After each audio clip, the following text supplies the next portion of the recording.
প্রচারে বেরিয়ে বিক্ষোভের মুখে পড়লেন অধীর রঞ্জন চৌধুরী। শনিবার বহরমপুর লোকসভা কেন্দ্রের কংগ্রেস প্রার্থী অধীর চৌধুরীকে লক্ষ্য করে গো ব্যাক স্লোগান দেয় তৃণমূল কর্মী সমর্থকেরা। রাস্তায় বসে বিক্ষোভ দেখান তারা। অন্যান্য দিনের মতো শনিবারও বহরমপুরে ভোট প্রচারে বের হন অধীর রঞ্জন চৌধুরী।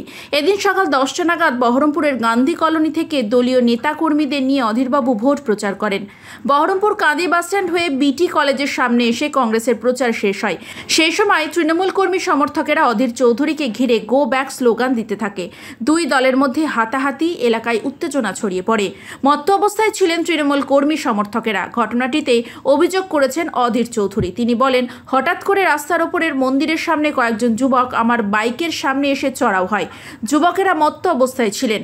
আমাকে ঘিরে ধরে গো ব্যাক স্লোগান দিতে থাকে। আমি বসিয়ে বোঝানোর চেষ্টা করি, কিন্তু তারপর দেখি জমায়েত আরও বাড়তে থাকে। এরপর আমি পুলিশের কাছে বিষয়টি জানাই। পরে পুলিশ এসে পরিস্থিতি নিয়ন্ত্রণে আনে। বেশ খানিকক্ষণ বাদে বিক্ষোভকারীদের আটক করে পুলিশ।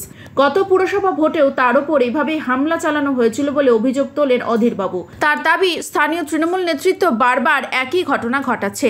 তৃণমূল অযথা বিশৃঙ্খলা তৈরি করছে। এই নিয়ে নির্বাচন কমিশনকে জানানো হবে বলেও তিনি জানান। এদিকে তৃণমূল থেকে সমস্ত অভিযোগ অস্বীকার করা হয়েছে। বলা হয়েছে অধীরবাবুই নাকি তাদের ওপর হাত তুলেছেন।